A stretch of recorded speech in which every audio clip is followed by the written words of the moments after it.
The second century of the Common Era, spanning from the year 100 to 200, was a pivotal time in world history.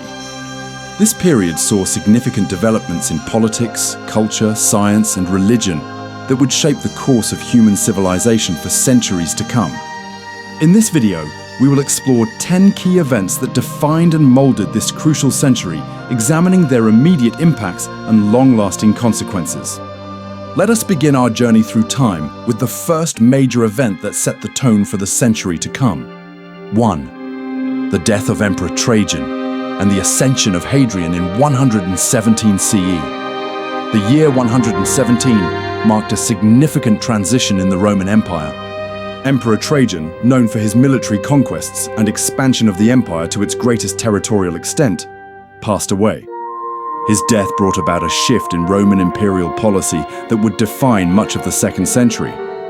Trajan's successor, Hadrian, ascended to the throne and immediately implemented a new approach to governing the vast empire. Unlike his predecessor, Hadrian focused on consolidation rather than expansion. He withdrew Roman forces from several of Trajan's eastern conquests, including Mesopotamia, choosing instead to establish and fortify defensible borders. One of Hadrian's most famous projects was the construction of Hadrian's Wall in Britain, a massive fortification stretching across the width of the island. This wall symbolized Rome's shift from aggressive expansion to a more defensive stance, aiming to protect and maintain existing territories rather than constantly seeking new conquests. Hadrian's reign also saw a flourishing of arts and culture within the empire. He was a patron of architecture, responsible for rebuilding the Pantheon in Rome and constructing his famous villa near Tivoli. His Philhellenism, or love of Greek culture, led to a resurgence of Greek influences throughout the empire, particularly in art and philosophy. The emperor's extensive travels throughout the empire fostered a sense of unity and brought about administrative reforms that improved governance in the provinces. His policies of consolidation and cultural development set a precedent for future emperors and contributed to a period of relative peace and prosperity known as the Pax Romana. Hadrian's ascension and subsequent policies marked a turning point in Roman history. The shift from expansion to consolidation would have far-reaching consequences, influencing the empire's military strategy, economic policies, and cultural development for decades to come. 2. The Bar Kokhba revolt in Judea from 132 to 135 CE. The Bar Kokhba revolt was a significant Jewish uprising against Roman rule in the province of Judea. Led by Simon Bar Kokhba, whom many Jews believed to be the Messiah, this rebellion was the third and final major Jewish revolt against the Roman Empire. The causes of the revolt were complex, involving religious, political, and economic factors. Roman policies, including the prohibition of circumcision and plans to build a Roman colony on the ruins of Jerusalem, had heightened tensions in the region. The charismatic leadership of Bar Kokhba, combined with these grievances, sparked a full-scale rebellion. Initially, the revolt was successful. The rebels managed to establish an independent Jewish state and maintain it for about 3 years. They even minted their own coins, a powerful symbol of sovereignty in the ancient world. However, the Roman response was swift and brutal. Emperor Hadrian himself came to oversee the Roman campaign, bringing in legions from across the empire. The war was long and bloody, with both sides suffering heavy casualties. The Romans eventually prevailed, but at a great cost. According to ancient sources, hundreds of thousands of Jews were killed, and many more were sold into slavery. The aftermath of the revolt was devastating for the Jewish population in Judea. Many towns and villages were destroyed, and Jerusalem was rebuilt as a Roman colony named Aelia Capitolina. Jews were forbidden from entering the city except on one day a year to mourn. This event had profound and lasting consequences.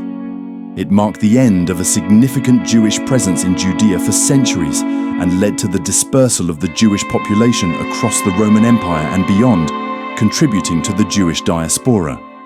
The revolt also led to a clear separation between Judaism and Christianity, as many Christians refused to support Bar Kokhba, whom they did not see as the Messiah.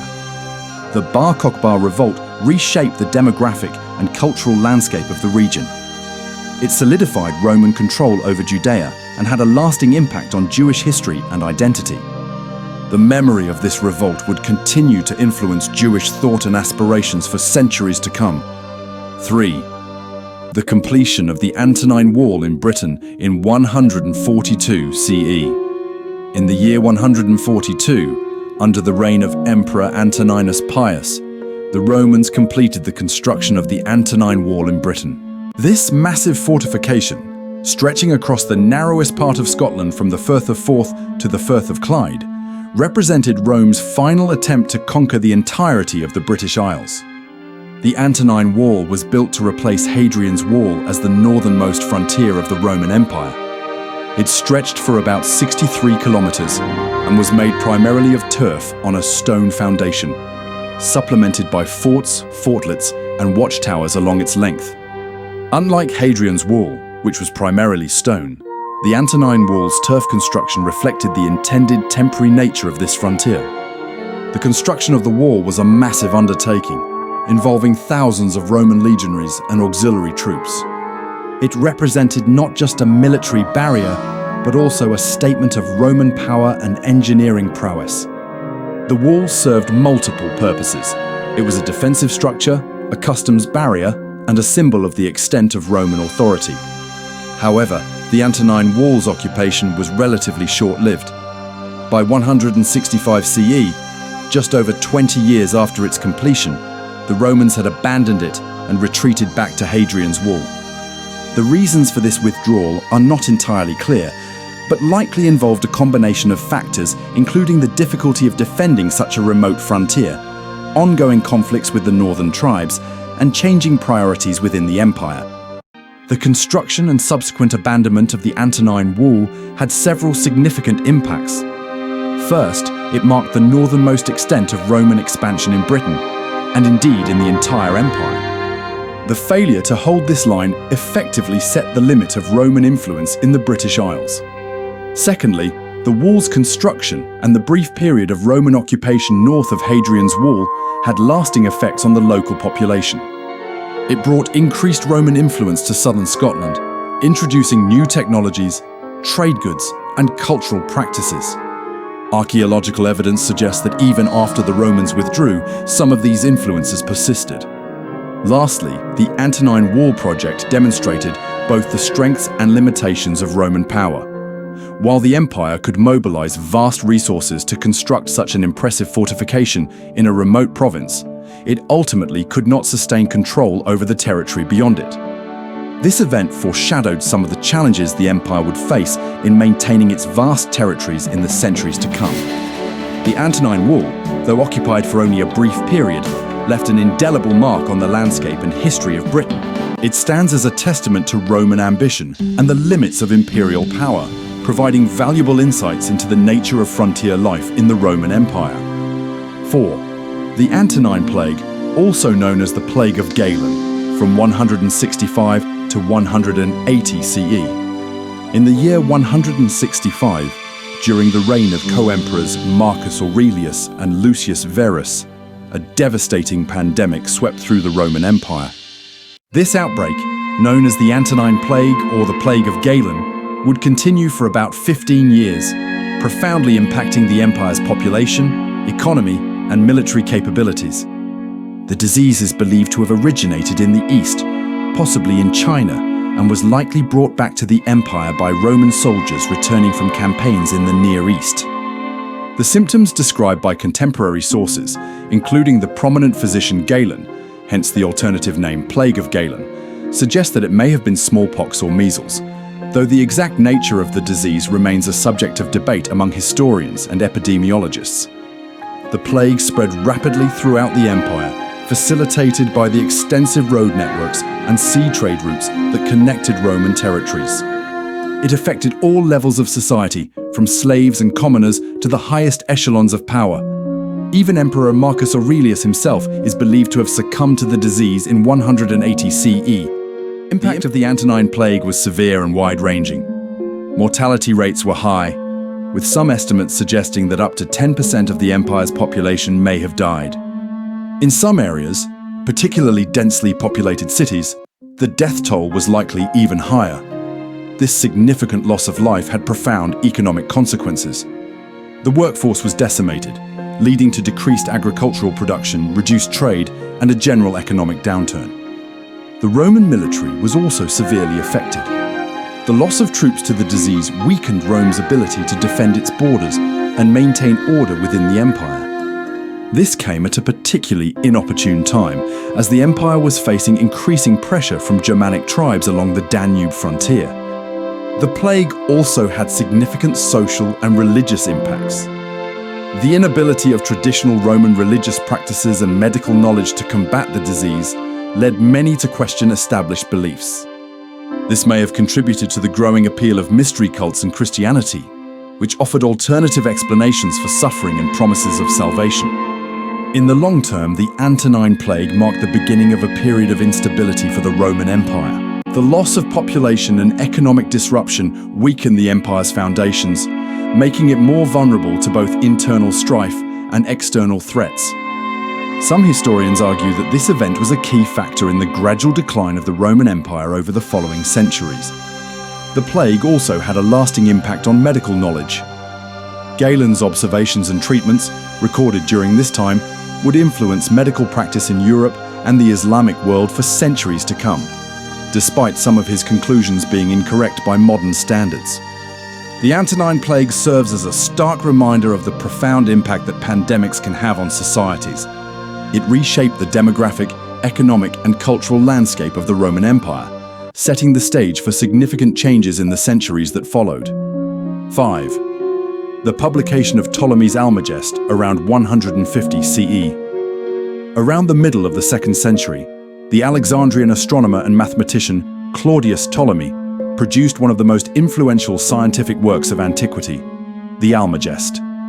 This comprehensive treatise on astronomy would shape humanity's understanding of the cosmos for nearly 1,500 years. The Almagest, whose original Greek title translates to the mathematical compilation, was a monumental work that synthesized and expanded upon centuries of astronomical observations and theories.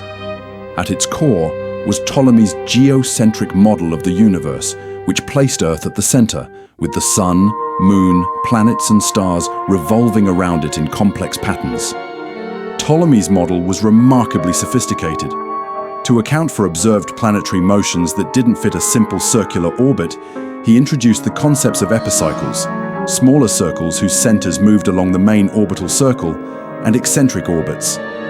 While we now know this model to be incorrect, it was able to predict the positions of celestial bodies with impressive accuracy for its time. The Almagest was not just a theoretical work. It included a star catalogue of over 1,000 stars, specifying their positions and brightnesses. This catalogue remained the most comprehensive and accurate for many centuries. Ptolemy also provided methods for predicting solar and lunar eclipses and discussed the precession of the equinoxes, a phenomenon first discovered by Hipparchus. The impact of the Almagest on the development of astronomy and mathematics cannot be overstated. It became the definitive astronomical textbook for centuries, studied and commented upon by scholars across Europe, the Middle East, and Asia. Arabic translations of the work in the 8th and 9th centuries ensured its preservation and spread its influence throughout the Islamic world during the Islamic Golden Age. The mathematical techniques Ptolemy employed, particularly his use of chords in a circle, a precursor to modern trigonometry, were groundbreaking. These methods would be further developed by later mathematicians, contributing to the advancement of both pure and applied mathematics. Ptolemy's work also had significant philosophical and religious implications. The geocentric model aligned well with the prevailing Aristotelian physics and with religious views that placed humanity at the center of creation. This compatibility helped ensure the longevity of Ptolemy's system, even in the face of mounting evidence against it in later centuries. The Almagest's influence extended far beyond astronomy. It shaped medieval and Renaissance worldviews, influenced art and literature, and even impacted navigation and timekeeping. The precision of Ptolemy's calculations and the comprehensiveness of his approach set a new standard for scientific works. It wasn't until the 16th and 17th centuries, with the works of Copernicus, Kepler, and Galileo, that Ptolemy's geocentric model was finally overturned in favor of a heliocentric system. Even then, the mathematical sophistication of the Almagest continued to be admired. The publication of the Almagest represents a pivotal moment in the history of science. It exemplifies the heights of ancient astronomical knowledge and laid the groundwork for future discoveries. Its long-lasting influence demonstrates the power of systematic mathematical approaches to understanding the natural world, a principle that remains at the heart of modern science. 6. The completion of the Mishnah by Rabbi Judah the Prince around 200 CE. As the 2nd century drew to a close, a monumental work in Jewish religious literature was completed, the Mishnah. Compiled and edited by Rabbi Judah the Prince, also known as Judah Hanasi, this text would become the foundation of Rabbinic Judaism and shape Jewish law and practice for centuries to come. The Mishnah is a written compilation of the oral Torah, the oral traditions interpreting the written Torah, the first 5 books of the Hebrew Bible that had been passed down through generations of rabbis. Until this point, there had been a strong tradition against writing down these oral laws, but several factors led to the decision to create a written record. The destruction of the Second Temple in 70 CE and the subsequent Bar Kokhba revolt had scattered the Jewish population and disrupted traditional centers of learning. There was a growing concern that the oral traditions might be lost or corrupted. Additionally, the increasing complexity of the law made a written reference necessary. Rabbi Judah, a leading scholar and patriarch of the Jewish community in Roman-controlled Judea, took on the monumental task of collecting, organizing, and editing these oral traditions. The result was a comprehensive code of Jewish law, covering all aspects of daily life, from agricultural practices and dietary laws to civil and criminal legislation. The Mishnah is divided into 6 main orders, each dealing with different aspects of Jewish law. 1. Zeraim, seeds, dealing with agricultural laws and prayers. 2. Moed, festival, covering Sabbath and holiday observances. 3. Nashim, women, discussing marriage and divorce laws. 4. Nazikin, damages, dealing with civil and criminal law. 5. Kodashim, holy things, covering sacrificial rites and dietary laws. 6. Toharot, purities, discussing laws of ritual purity and impurity. The completion of the Mishnah marked a significant shift in Jewish religious practice and scholarship. It provided a standardized base for Jewish law at a time when the Jewish people were increasingly dispersed. The text became the focus of study and commentary in Jewish academies throughout the world. The Mishnah's influence extended far beyond its immediate completion. It became the basis for the Talmud, with later generations of rabbis discussing and debating its contents, a process that produced the Gemara. Together, the Mishnah and Gemara form the Talmud, which remains a cornerstone of Jewish study and practice to this day. The codification of the Mishnah also had significant social and political implications. It helped preserve Jewish identity and practice in the face of dispersion and persecution. By providing a common legal and ethical framework, it helped maintain Jewish communal cohesion across diverse geographic and cultural contexts. Moreover, the Mishnah's completion represented a shift in religious authority within Judaism. With the temple destroyed and the priesthood scattered, the rabbis, as interpreters and teachers of the law, became the primary religious leaders of the Jewish people. This rabbinic Judaism, centered on the study and interpretation of texts rather than temple worship, would define mainstream Judaism for centuries to come. The Mishnah's influence extended beyond Judaism as well. Its legal reasoning and ethical discussions influenced the development of Western legal thought. Many of its concepts and principles found their way into Christian and Islamic legal traditions, particularly in areas where these faiths coexisted with Jewish communities. The completion of the Mishnah around 200 CE was a pivotal moment in religious and intellectual history. It preserved centuries of oral tradition, standardized Jewish law, and laid the groundwork for rabbinic Judaism.